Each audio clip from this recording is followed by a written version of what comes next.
नमस्कार छात्रों, आज हम कक्षा सप्तमी के चतुर्थ पाठ हास्य बाल कवि सम्मेलन का पाठ करेंगे। विविध वेशभूषाधारिणः चत्वारः बालकवयः मंचस्य उपरि उपविष्टाः सन्ति। विविध अर्थात अनेक प्रकार की वेशभूषाओं को धारण किए हुए चत्वारः चार बालकवयः बाल कवि छोटे बच्चे कवि मंचस्य उपरि मंच के ऊपर उपविष्टाः बैठे हुए संति हैं। अधः श्रोतारः नीचे सुनने वाले हास्य कविता श्रवणाय हास्य कविता को सुनने के लिए उत्सुकाः संति उत्सुक हैं। कोलाहलम च कुर्वन्ति शोर शराबा च करते हैं। कुर्वन्ति अर्थात करते हैं। इसी बीच में संचालक आता है और कहता है अलम कोलाहलेन शोर मत कीजिए, अद्य परम हर्षस्य अवसरः अद्य आज परम बहुत ज़्यादा हर्षस्य खुशी का अवसर है यत कि ऐसा अवसर है अस्मिन कवि सम्मेलने इस कवि सम्मेलन में अस्मिन इसमें कवि सम्मेलन में काव्य हंतारः काव्य की हत्या करने वाले कालयापकश्च समय को बिताने वाले भारत देश के हास्य कवि धुरंधराः हास्य कवि धुरंधर अर्थात हास्य कविता में प्रवीण समागताः संति आए हुए हैं।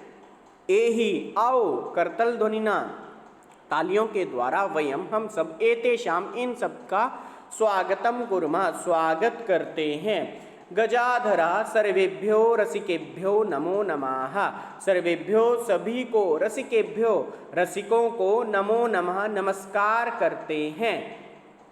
गजाधर आकर सर्वेभ्यो रसिकेभ्यो सभी रसिक जनों को नमस्कार करता हूँ इस प्रकार कहते हैं। प्रथमम तावद अहम आधुनिकम वैद्यम तो सबसे पहले मैं आधुनिकम वैद्यम उद्देश्य स्वकीयम काव्यम श्रावयामि अर्थात मैं सबसे पहले आधुनिक वैद्यों को लक्ष्य करके एक कविता सुनाता हूँ। वैद्यराज नमस्तुभ्यम यमराज सहोदरः यमस्तु हरति प्राणान वैद्यः प्राणान धनानि च अर्थात वैद्यराज नमस्कार, यमराज के सहोदर यमराज के भाई यमस्तु हरति प्राणान यम तो हरति हरण करते हैं प्राणान प्राणों को वैद्य प्राणान धनानि च और वैद्य अर्थात डॉक्टर अर्थात जो हमारा इलाज करते हैं वो प्राणों को और धनानि च और किसको प्राणों को और धन को दोनों को हर लेते हैं। इसमें व्यंग्य किया गया है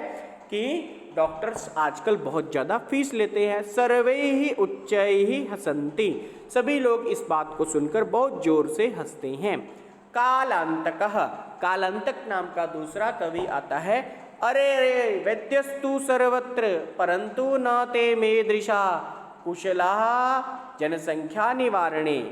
कालांतक कहता है अरे वैद्य तो सर्वत्र वैद्य तो सब जगह मिलते हैं, डॉक्टर तो सब जगह मिलते हैं, परंतु न ते नहीं होते वे लोग मादृशः मेरे जैसे कुशलाः कुशल किस चीज में जनसंख्या निवारणे जनसंख्या को कम करने में।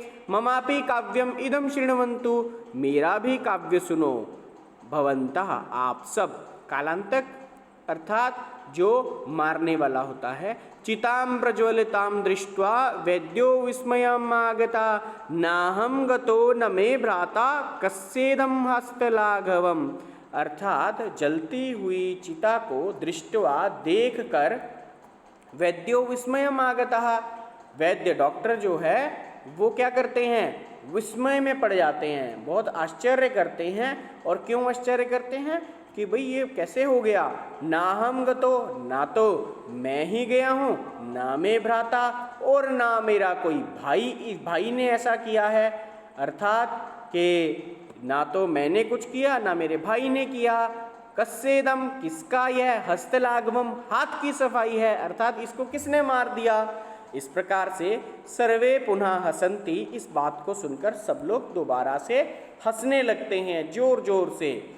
फिर आता है तुंदिलः तुंदिल नाम का एक बड़ी तोंद वाला कवि है। तुंदस्य उपरि पेट के ऊपर हस्तम आवर्तयन हाथ को आवर्तयन घुमाते हुए तुंदिलोहम तुंदिल हूँ मैं भो अरे मैं तुंदिल हूँ मैं तोंदू हूँ ममापि मेरा भी इदम काव्यम श्रूयताम, इदम यह काव्यम काव्य श्रूयताम सुनिए, जीवने धार्यताम च और जीवन में धारण कीजिए। परान्नम प्राप्य दुर्बुद्धे मां शरीरे दयाम कुरु, परान्नम दुर्लभम लोके शरीराणि पुनः पुनः, अर्थात परान्न दूसरे का अन्न प्राप्य प्राप्त करके, अरे दुर्बुद्धि मां शरीरे दयाम कुरु, अपने शरीर पर दया मत करो। परान्नम माँ अर्थात मत करो, शरीरे अर्थात शरीर पर, दयाम अर्थात दया, कुरु अर्थात करो, मतलब मत अपने शरीर पर दया मत करो, जितना मिलता है खा लो। परान्नम दुर्लभम लोके, दूसरों का अन्न दुर्लभम बहुत ही ज़्यादा क्लिष्टकर है, क्लेशकर है प्राप्त होना। लोके संसार में, शरीराणि पुनः पुनः, शरीर तो पुनः पुनः बार बार प्राप्त होते हैं। इस बात को सुनकर सर्वे पुनः अट्टहासम कुर्वन्ति, सब लोग सर्वे पुनः दोबारा अट्टहासम जोर जोर से करते हैं, अर्थात करते जोर जोर से हंसते हुए क्या हो जाते हैं, अट्टहास करते हैं। चार्वाकः आम आम हाँ हाँ, फिर चार्वाक नाम का कवि आता है, आम आम हाँ हाँ, शरीरस्य पोषणम सर्वथा उचितम एव, हाँ हाँ शरीर का पोषण, अर्थात शरीरस्य शरीर का पोषणम पोषण सर्वथा तो हमेशा ही उचितम एव सही ही है, उचित ही है। यदि धनम नास्ति, यदि अगर धनम धन नास्ति नहीं है, तदा ऋणम तो ऋणम तो कर्ज लेकर, कृत्वापि करके भी, पौष्टिकः पदार्थ एव भोक्तव्य, अगर हमारे पास पैसा नहीं है तो भी ऋण लेकर पौष्टिक पदार्थों को भोक्तव्य खाना चाहिए। तथा कथयति तब कहता है, चार्वाक कवि ही, चार्वाक कवि, यावत जीवेत सुखम जीवेत, जब तक जियो सुखम जीवेत, सुख से जियो, ऋणम कृत्वा कर्ज लेकर ऋण करके, घृतम पिबेत घी पीना चाहिए। श्रोतारः तब श्रोता बोलते हैं, तरही ऋणस्य प्रत्यर्पणम कथम, तरही अर्थात तब ऋण का, पैसे का जो कर्ज लिया है उसका प्रत्यर्पणम कथम, वापिस कैसे दें। तब चार्वाक कहता है, श्रूयताम मम अवशिष्टम काव्यम, अरे मेरा बाकी बचा हुआ काव्य सुनिए। घृतम कृत्वा श्रमम कृत्वा ऋणम प्रत्यर्पयेत जना, अर्थात घी पीकर, श्रम करके, मेहनत करके, ऋणम प्रत्यर्पयेत जना, आदमी को ऋण वापिस करना चाहिए। काव्य पाठ श्रवणेन उत्प्रेरितः एकः बालो अपि आशु कविताम रचयति, काव्य पाठ के श्रवण से उत्प्रेरित अर्थात इंस्पायर हुआ, अर्थात बहुत ही क्या हुआ, बहुत ही प्रेरित हुआ।